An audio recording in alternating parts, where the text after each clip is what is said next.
நண்பர்கள் அனைவருக்கும் வணக்கம். லிஸ்ட் போட்டு தட்டி தூக்கியிருக்காங்க. முக்கியமான டீல் போட்டு இந்தியா வந்து இப்போ ட்ரம்ப் அவர்களை கதற விட்டுருக்காங்க. அப்படி என்ன நடந்துச்சு அப்படிங்கிறத நம்ம இந்த வீடியோவில் தெரிஞ்சுக்கலாம். அதை தொடர்ந்தே பார்த்தீங்க அப்படின்னா வங்கதேசத்துக்கு கடுமையான வார்னிங் ஒன்று கொடுத்துருக்காங்க இந்தியா. அது என்ன அப்படிங்கிறதையும் அதே போல பார்த்தீங்கன்னா எதிர்பாராத விதமாக சீனாவுக்கு ஒரு மிகப்பெரிய அடி ஒன்று விழுந்திருக்கு. பேர் அதிர்ச்சி அப்படின்னு சொல்லலாம். அது என்ன அப்படிங்கிறதெல்லாம் நம்ம இந்த வீடியோவில் தெரிஞ்சுக்க போகிறோம்.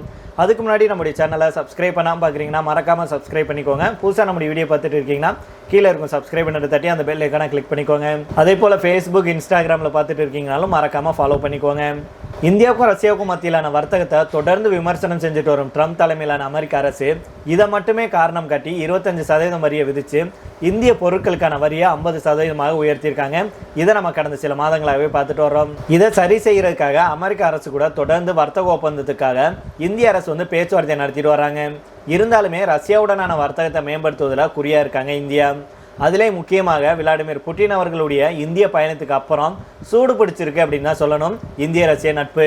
இந்தியாவுக்கும் ரஷ்யாவுக்கும் இடையிலான வர்த்தகத்தை 2030க்குள்ள $100 பில்லியன் அளவுக்கு உயர்த்தும் இலக்குடன் இரண்டு நாடுகளும் செயல்பட்டு வர்றாங்க.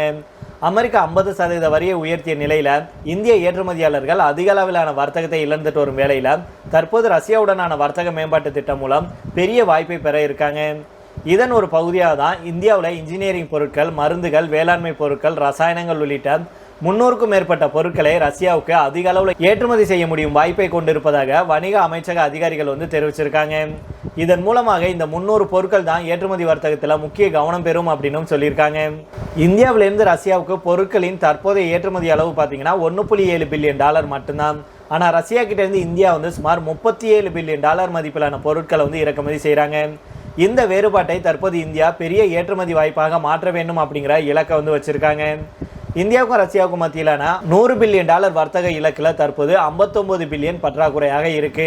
இந்தியாவுடைய ரஷ்யாவிலிருந்து இறக்குமதி செய்யப்படும் பொருட்கள் 2020லேருந்து 5.9 பில்லியன்லேருந்து 2024 64 பில்லியனாக உயர்ந்திருக்கு. இது 10 மடங்கு அதிகரிப்பு. இதுக்கு முக்கிய காரணம் என்னன்னா அது கச்சா எண்ணெய் தான். கச்சா எண்ணெய் இறக்குமதி 2020 $2 பில்லியன் 2024 $57 பில்லியன் உயர்ந்திருக்கு.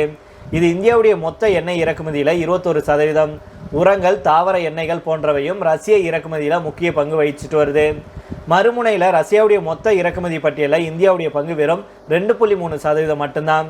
இந்த நிலைமையை வந்து சரி செய்யணும் அப்படிங்கிறக்காக தான் மத்திய வணிக அமைச்சகம் இந்தியாவுடைய திறன் மற்றும் ரஷ்யாவுடைய தேவையை ஒப்பிட்டு 300 பொருட்களை தேர்வு செஞ்சிருக்காங்க. இந்த பொருட்கள் பெரும்பாலும் பொறியியல், மருந்து, வேளாண்மை, ரசாயனம் போன்ற முக்கிய துறைகளை சேர்ந்தவையாக இருக்கு.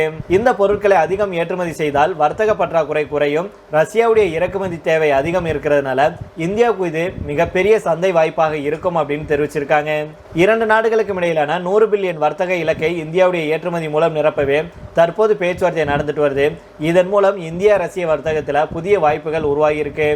இந்திய ஏற்றுமதியாளர்கள் இதை முக்கிய வாய்ப்பாக கருதி செயல்பட்டாங்கன்னா பெரிய வருமானத்தை பார்க்க முடியும் அப்படின்னு வல்லுநர்கள் சொல்லியிருக்காங்க. இதுல என்னடா ட்ரம்ப் அவர்கள் அலறாரு அப்படின்னு தானே கேட்குறீங்க. ட்ரம்ப் போட்ட மிக முக்கிய காரணம், மிக முக்கியமான உத்தரவு என்ன அப்படின்னா இந்தியா வந்து ரஷ்யா கிட்ட இருந்து பெரிய அளவில் இறக்குமதியோ கச்சா எண்ணெயை வந்து வாங்கக்கூடாது அப்படின்னு சொல்லியிருந்தாரு. ஆனால் இந்தியாவும் தங்களால் முடிஞ்சதை வந்து எவ்வளவு குறைக்க முடியுமோ அவ்வளோ குறைச்சி நாங்கள் வாங்குறோம் அப்படி இப்படின்லாம் பேச்சுவார்த்தை நடத்தினாங்க.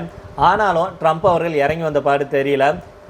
நாங்கள் இவ்வளோ சொல்லி நீ கேட்கல அப்படின்னு இந்தியா என்ன பண்ணிட்டாங்க. அடுத்து ரஷ்ய அதிபர் விளாடிமிர் புட்டின் அவர்கள் இந்தியா வந்ததுக்கு அப்புறம் இனிமேலும் நம்ம அமெரிக்காவை நம்பக்கூடாது, நமக்கு எல்லா நாடுகளும் முக்கியம், எல்லா நாடுகிட்டையும் நமக்கு என்ன தேவையோ அதை இறக்குமதி செய்யலாம், அதே போல் மற்ற நாடுகளுக்கு என்ன வேணுமோ அவங்களுக்கு என்ன தேவை இருக்கோ அதை நாம் வந்து அறிஞ்சு அந்த நாட்டுக்கு நம்ம நாட்டிலேருந்து என்ன கிடைக்குதோ அதை ஏற்றுமதி செஞ்சு அதன் மூலமாக பலனடையணும் அப்படின்னு ஒரு சாமர்த்தியமான முடிவை எடுத்து இந்தியா வந்து செயல்பட்டுட்டு வர்றாங்க. அந்த வகையில் தான் 50% வரியை இந்தியா மேலே போட்டோம்னா இந்தியா அடங்கி நம்ம கூட சேர்ந்துடும், நம்மக்கிட்ட உட்காந்து ரொம்பவுமே லோ டீலை வந்து போடுவாங்க, அது நமக்கு மிகப்பெரிய சாதகமாக இருக்கும் அப்படின்னு ட்ரம்ப் அவர்கள் கனவு கண்டுட்டு இருந்தார். ட்ரம்ப்புடைய கனவுல எல்லாம் மண்ணலை அள்ளி போட்டுட்டு ட்ரம்ப்புடைய மூஞ்சியில் கரியை பூசிட்டு இந்தியா வந்து ரஷ்யா கூட இப்போ டீல் போட்டு ட்ரம்ப் வந்து அலற விட்டுருக்காங்க அப்படின்னு தான் சொல்லணும். அதனால் இதன் மூலம் என்ன தெரியுது அப்படின்னா இந்தியாவை வந்து மிரட்டி இல்லை தடையை போடுவேன், வரியை போடுவேன் அப்படின்னு மிரட்டி உட்கார வச்சிடலாம், உங்களுக்கு அடிப்பணி வைக்கலாம் நினச்சிங்கன்னா அது எந்த கொம்பானாலையும் முடியாது அப்படிங்கிறத மீண்டும் மீண்டும் ஆணித்தரமாக அதிரடியாக இந்தியா வந்து நிரூபிச்சுட்டு வர்றாங்க அப்படிங்கிறதான் நம்முடைய கருத்தாக இருக்குது. அப்பேற்பட்ட அமெரிக்காவையே வந்து இந்தியா ஆட்டி படைக்கிறாங்க அப்படின்னா பாகிஸ்தான் போன்ற நாடுகள்லாம் ஏமாத்திரம் அப்படிங்கிறத நம்ம புரிஞ்சுக்கணும். அதனால் இந்தியாவை கண்டா அந்த ஒரு பயம் இருக்கணும் அப்படிங்கிறத இந்த வீடியோ மூலமாக, இந்த செயல் மூலமாக இந்திய அமெரிக்க மோதல்னால நம்ம பார்க்கலாம். அதுக்கு மிக முக்கிய காரணம் நமக்கு தூணாக இருக்கிறது ரஷ்யா தான். ரஷ்யாவுடைய பக்கபலம், ரஷ்யாவுடைய நட்பு தான் நமக்கு இந்த அளவுக்கு எதிர்க்க தோணுது அப்படின்னு கூட சொல்லலாம் நண்பர்களே. உடனே ஒரு சில பேர் கேட்பீங்க, ஏன் இந்தியா அவ்வளோ பயமா, ரஷ்யா இருந்தால் தான் அப்படி பார்க்குமா அப்படின்னு. அப்படி அல்ல, நாம ரஷ்யா கிட்ட இருந்து பெருமளவுல கச்சா எண்ணெய் வாங்கிட்டு வர்றோம். அப்படி வாங்குறதுனால தான் நம்ம நாட்டில் கிட்டத்தட்ட பல வருடங்களாக பெட்ரோல் டீசலுடைய விலை அப்படியே ஒரே அளவுல இருக்கு. ஏற்றவோ இறக்கவோ முடியல.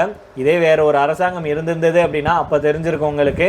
அதனால பெரிய அளவுல நம்ம ரஷ்யா கிட்ட இருந்து கச்சா எண்ணெய் வாங்கி நம்முடைய நாட்டை எந்த ஒரு பிரச்சனையும் இல்லாம கொண்டுட்டு போறோம். அது ஒரு காரணம் இருந்தாலும் அதே போல மற்ற விஷயங்கள்லையும் ரஷ்யா இந்தியாவுக்கு உறுதுணையாக இருக்காங்க. இதெல்லாம் வச்சு நம்ம பார்க்கும்போது நண்பன் ஒருத்தன் பக்கத்தில் இருந்துட்டா போதும், நம்ம எதையும் சாதிக்கலாம், எதையும் துணிச்சலா எதிர்கொள்ளலாம் அப்படிங்கிற மாதிரி தான் இந்தியா செயல்பட்டுட்டு இருக்காங்க. நான் சொல்றது உண்மையா இல்லையா அப்படிங்கிறத கீழே உள்ள கமெண்ட் பாக்ஸில் சொல்லுங்க நண்பர்களே. இந்திய ரஷ்ய நட்புறவை பற்றி நீங்கள் என்ன நினைக்கிறீங்க அப்படிங்கிறத தவறாமல் கமெண்ட் பாக்ஸில் சொல்லுங்க.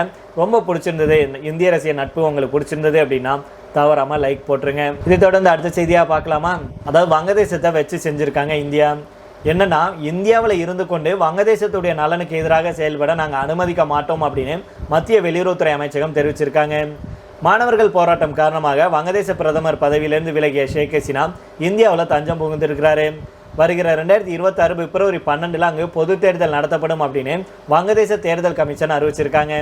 தடை காரணமாக ஷேக் ஹசீனாவுடைய அவாமி லீக் கட்சி தேர்தலில் போட்டியிட முடியாது. தேர்தல் தொடர்பாக அவாமி லீக் கட்சி வெளியிட்டுள்ள அறிக்கையில் என்ன சொல்லியிருக்காங்கன்னா, முகமது யூனிஸ் தலைமையிலான அரசு ஒரு தலைப்பட்சமாக செயல்படுது. அவர்களால் தேர்தலை நேர்மையாகவும் வெளிப்படையாகவும் சுதந்திரமாகவும் நடத்த முடியாது. மக்களின் எதிர்ப்புகள் இந்த தேர்தலில் எதிரொலிக்க வாய்ப்பு கிடைக்காது அப்படின்னு தெரிவிச்சிருந்தாங்க. இது தொடர்பாக வங்கதேசத்துக்கான இந்திய பிரணாய் வர்மாவுக்கு சம்மன் அனுப்பிய வங்கதேச அரசு ஷேக் ஹசீனா இந்திய மண்ணில் இருந்து கொண்டு அவதூறான கருத்துக்களை வெளியிடுறாங்க. இதுக்கு நாங்கள் எங்களுடைய கருத்துக்களை தெரிவிச்சுக்கிறோம். இது குறித்து நாங்கள் அறிக்கையும் வெளியிட்டிருக்கிறோம் அப்படின்னு இந்தியாவுக்கு தெரியப்படும் விதமாக அவங்க சொல்லியிருந்தாங்க. இந்த நிலையில தான் இது தொடர்பாக நம்முடைய மத்திய வெளியுறவுத்துறை அமைச்சகம் ஒரு அறிக்கை ஒன்று வெளியிட்டிருக்காங்க. அதில் என்ன சொல்றாங்கன்னா, வங்கதேசத்துடைய குற்றச்சாட்டுகளை இந்தியா திட்டவட்டமாக நிராகரிக்குது. வங்கதேசத்தில் அமைதியான முறையில் பொது தேர்தலானது நேர்மையாகவும் வெளிப்படையாகவும் நடப்பதற்கு ஆதரவு அளிக்கிறோம். நட்பு நாடான வங்கதேச மக்களின் நலனுக்கு எதிரான நடவடிக்கைகளுக்கு எங்களுடைய நிலப்பரப்பை பயன்படுத்த இந்தியா ஒருபோதும் அனுமதித்தது கிடையாது. அமைதியான முறையில் தேர்தலை நடத்துவதற்கு உள்நாட்டு சட்டம் ஒழுங்கை உறுதி செய்ய தேவையான அனைத்து நடவடிக்கைகளையும் வங்கதேச இடைக்கால அரசு எடுக்கும் அப்படின்னு நாங்கள் எதிர்பார்க்கிறோம். இதை நீங்க கவனிக்கிறத விட்டுட்டு இந்தியாவை குறை சொல்லாதீங்க. இந்தியா மேல தேவையில்லாத பழிகளை போட்டீங்க அப்படின்னா அதை நாங்கள் ஏற்றுக்கொள்ள மாட்டோம் அப்படின்னு இந்தியா சொல்லியிருக்காங்க. இதை தொடர்ந்து கடைசியாக பார்த்தோம் அப்படின்னா, சீனாவுடைய பொருளாதாரம் கடந்த சில மாதங்கள்ல பெரிய பின்னடைவை சந்திச்சிருக்கு. தொழிற்சாலை உற்பத்தி மற்றும் சில்லறை விற்பனை அப்படின்னு 2 முக்கிய துறைகளையும் எதிர்பாராத சரிவு ஏற்பட்டிருக்கு. 15 மாதங்கள் இல்லாத சரிவு அப்படின்னு கூட சொல்லலாம் நண்பர்களே. அதாவது சீனாவுடைய தொழிற்சாலை உற்பத்தி ஆண்டுக்கு ஆண்டு வெறும் 4.8% மட்டும்தான் வளர்ச்சியை கண்டிருக்கு. இது கடந்த ஆகஸ்ட் 2024க்கு அப்புறம் மிக குறைந்த வளர்ச்சியாகும் அப்படின்னு சொல்றாங்க. நிபுணர்கள் எதிர்பார்த்த 5% வளர்ச்சியை கூட இது எட்டல அப்படின்னு சொல்லியிருக்காங்க. சில்லறை விற்பனை, அதாவது கடைகள் மற்றும் நுகர்வோர் வாங்குவது வெறும் 1.3% மட்டும்தான் உயர்ந்திருக்கு. இது டிசம்பர் 2022க்கு பிறகு மிக பலவீனமான சரிவாகும். முந்தைய மாதம், அதாவது அக்டோபர் மாதம் இது 2.9% இருந்துச்சு. மேலும் வல்லுநர்கள் 2.8% வளர்ச்சி அடையும் அப்படின்னு எதிர்பார்த்தாங்க. அதே போல ஃபிக்ஸ்டு அசட் இன்வெஸ்ட்மெண்ட் இருக்கு இல்லையா, அது ஜனவரி முதல் நவம்பர் வரைக்கும் 2.6% சரிஞ்சிருக்கு. இதுக்கு முக்கிய காரணம் சொத்து முதலீட்டில் ஏற்பட்ட 15% வீழ்ச்சி தான். அதே போல கன்சியூமர் கான்ஃபிடன்ஸ் மிகவும் குறைஞ்சதுனால அரசாங்கம் மேலும் ஊக்க நடவடிக்கைகளை எடுக்க வேண்டும் அப்படின்னு வல்லுநர்கள் சொல்றாங்க. உள்நாட்டு நுகர்வு பலவீனமாக இருந்தபோது சீனா வளர்ச்சிக்கு ஏற்றுமதியை நம்பியிருந்துச்சு. ஆனால் இப்போது சர்வதேச எதிர்ப்பை சந்திக்குது. நாடுகள் சீன ஏற்றுமதிகளுக்கு கட்டண வரிகள் விதிக்கிறாங்க. குறிப்பாக மெக்சிகோ 50% வரைக்கும் வரியை உயர்த்தியிருக்காங்க. பிரெஞ்சு அதிபர் மேக்ரோன் வரி விதிப்பு பற்றி அச்சுறுத்துறாரு.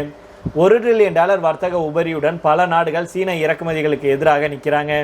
அதே போல சீனாவுடைய மிகப்பெரிய ரியல் எஸ்டேட் டெவலப்பர்கள் ஒன்றான வான்கே கடன் தவணையை தவிர்க்க இந்த வாரம் 2வது பத்திரதாரர் கூட்டத்தை நடத்துறதுக்கு திட்டமிட்டிருக்கு.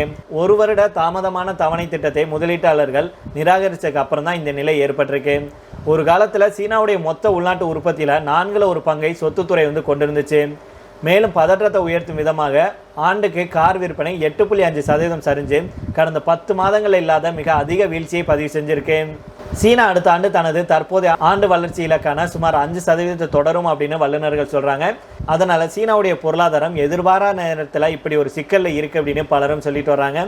பொறுத்திருந்து பார்க்கலாம் நண்பர்களே. இப்போ இதோட நம்ம இந்த வீடியோ முடித்துக் கொள்ளலாம். இதை பற்றி உங்களுடைய கருத்துக்களை கீழே உள்ள கமெண்ட் பாக்ஸில் சொல்லுங்க. மீண்டும் நாளை வேறொரு செய்திகளுடன் உங்களை சந்திக்கிறேன். நன்றி, வணக்கம்.